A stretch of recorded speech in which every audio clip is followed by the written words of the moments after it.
Friends, welcome back to the CAC in Minute channel. Today we are going to learn the important steps to developing a machine learning application. Previous व्हिडिओमध्ये आपण types of machine learning शिकलेलो होतो. त्याच्यामध्ये आपण बघितलेलं supervise learning म्हणजे काय, तर त्याला त्या मशीनला ट्रेन करताना लेबल डेटा यूज केला जातो. Label data with output. Label data output म्हणजे त्याचे नोन लेबल्स असतात. सो दुसरा अनसुपरवाइज लर्निंग.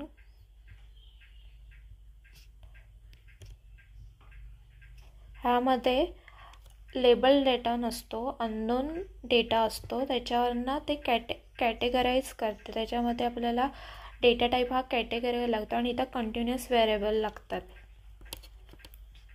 त्याच्यानंतर थर्ड होता रेनफोर्समेंट लर्निंग. त्याच्यामध्ये हा मशीन हा एक एजंटप्रमाणे ॲक्ट करतो. तो एन्व्हायरमेंटवर ॲक्शन घेतो आणि त्याच्यावरनं रिवॉर्ड्स किंवा पनिशमेंटमधनं तो शिकला जातो.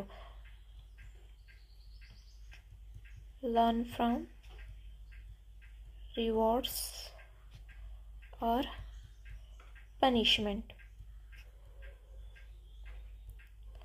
ओके, व्हिडिओमध्ये आपण बघणार आहोत steps in developing a machine learning application. म्हणजे ह्या मशीन लर्निंग ॲप्लिकेशन तयार करताना कुठले स्टेप्स आपल्याला करावे लागतील ते.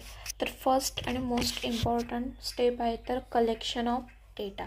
Collection of data is the first step. The first step is collecting is important step which can be from RSS feeds or APIs, devices like wind speed sensor or publicly available data set. म्हणजे first step आहे की data collect करायचा, म्हणजे data गोळा करणे हा पहिला टप्पा आहे. डेटा कुठेही मिळू शकतो, जसं की RSS फील्ड, APIमधून, एखाद्या डिव्हाइसकडून. म्हणजे विंड स्पीड सेन्सर हा एक डिव्हाइस आहे, त्याच्यात ते मेजरमेंट केला जातो आणि त्याच्यानंतर आपल्याला ते कलेक्ट केलेला डेटा यूज करू शकतो. From device to collect wind speed measurement and then publicly available data set, त्याच्यातनं पण आपण घेऊ शकतो. दुसरं म्हणजे आहे preparation of input data. Preparation of input data, you need to check if the input data is usable. म्हणजे तो डेटा हा युजेबल आहे की नाही हे आपल्याला चेक करावं लागतं. त्याच्यासाठी काही some algorithm accept string variables, some needs integer or some requires a specific format. Once you have the input data, you need to check whether it is in usable format or not. हे ह्या स्टेपचं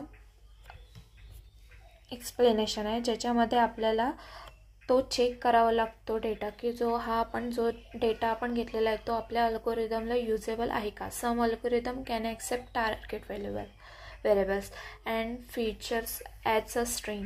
Some needs them to be integer. Some algorithms accept features in a special format. So check करणं पण हे एक second important step आहे machine लर्निंगचं application develop करताना. त्याच्यानंतर analyse the input data. It's important to check patterns or errors in a data. डेटामध्ये काही पॅटर्न आहे का, काही चुकतं आहे का हे पाहणं महत्त्वाचं असतं. जे आपण 2D किंवा 3D प्लॉट करून विज्युअलाइज करू शकतो किंवा अननेसेसरी डायमेन्शन काढून टाकणे एक इम्पॉर्टंट आहे. यूज 3D और 2D प्लॉट्स फॉर विज्युअलायझेशन. म्हणजे आपण ते विज्युअलाइज करून आपल्याला इनपुट डेटा कुठला इम्पॉर्टंट आहे तो आपल्याला सिलेक्ट करता येईल.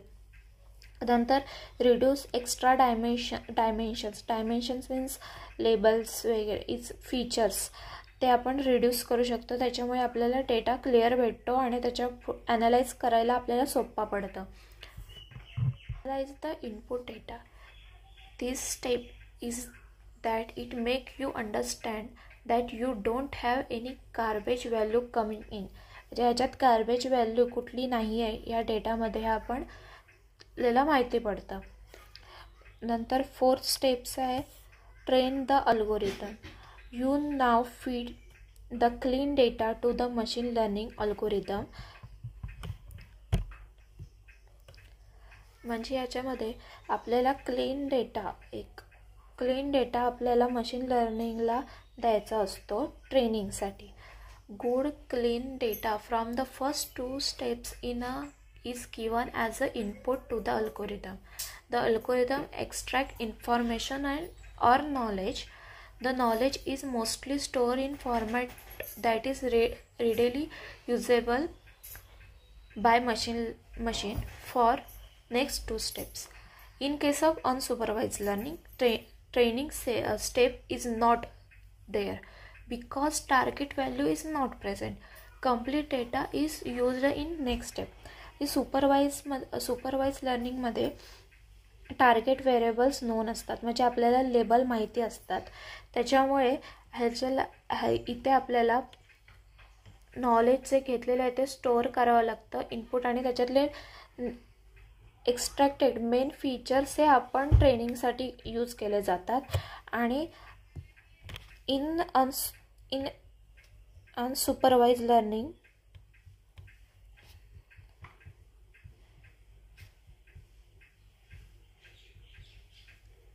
training step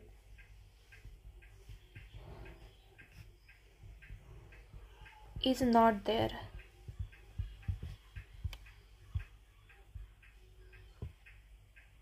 because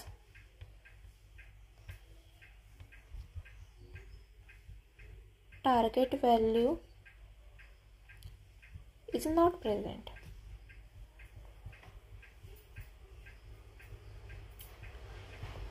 The complete data is used in the next step.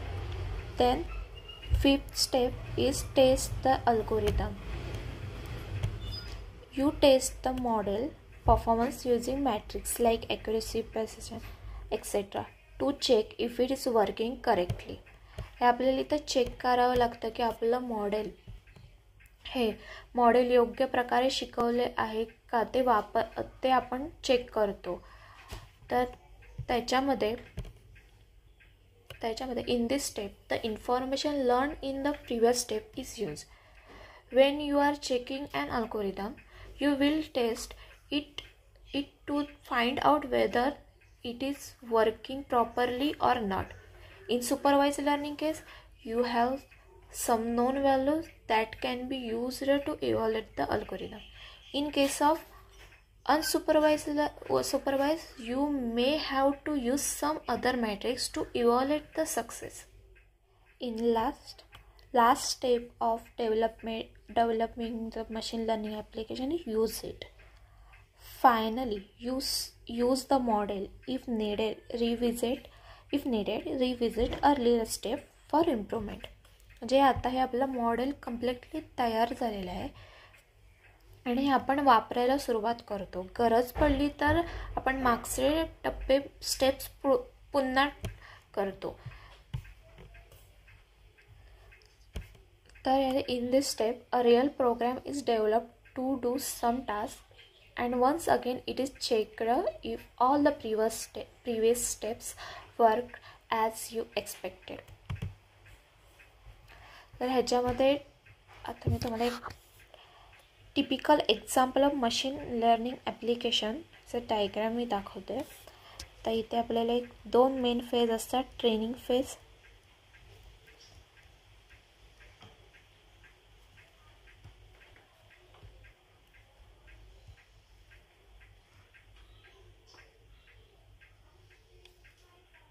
त्याच्यामध्ये आपण काय देतो तर लेबल देतो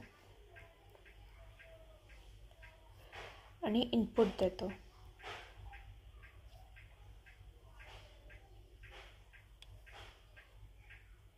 इनपुटमधनं आपल्याला फीचर एक्स्ट्रॅक्ट करायला लागतात. फीचर एक्स्ट्रॅक्टर वापरला जातो, त्याच्यातून फीचर एक्स्ट्रॅक्ट होतात.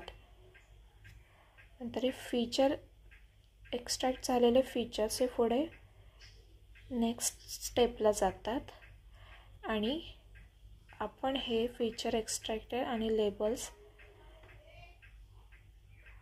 मशीन लर्निंग अल्गोरिदमला इनपुट म्हणून देतो.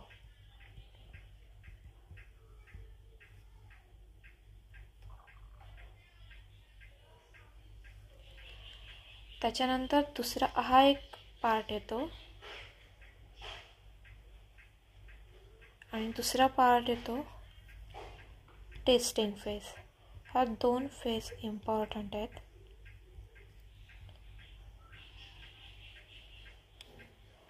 त्याच्यामध्ये आपल्याला इनपुट द्यायचे असतात. आपण इथे टेस्ट करतो त्याच्यामुळे आपण फक्त इनपुट देतो. त्याच्यावर फीचर एक्स्ट्रॅक्टर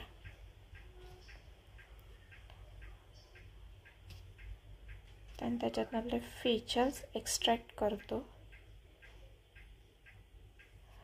आणि मग ते क्लासिफायर मॉडेलला इनपुट म्हणून देतो.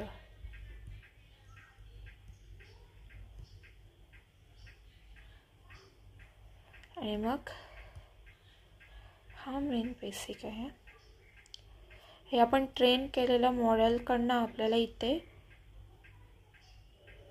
यूज होतो आणि त्याच्यावरनं ह्याचं आपण हे ट्रेन केलेलं मॉडेल आपल्या टेस्टिंगसाठी यूज केलं जातं आणि त्याच्यावरनं आपल्याला आउटपुट भेटतात लेबल्स, जे आपल्याला आधी ह्याची माहिती नसतात इनपुट डेटाची आणि ती आपल्याला लेबल्स म्हणून येतात. इथे फीचर्स हे पण आहेत फीचर्स. सो हे होते steps of developing machine learning application. तुम्ही बघितलं तर कलेक्शन ऑफ डेटा इम्पॉर्टंट आहे. Collection of data, preparation of input data, analyze the input, then training algorithm and test the algorithm and use it, and this is diagram.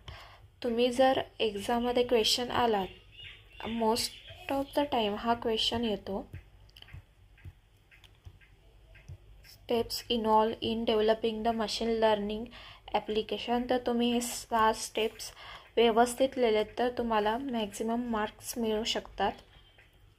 हे diagram काढले तर आणखी suitable answer होऊ शकतं. तर ह्या व्हिडिओमध्ये आपण steps in developing a machine learning बघितलं आहे. तर पुढच्या व्हिडिओमध्ये आपण बघणार आहोत under fitting and over fitting नेमकं काय आहे.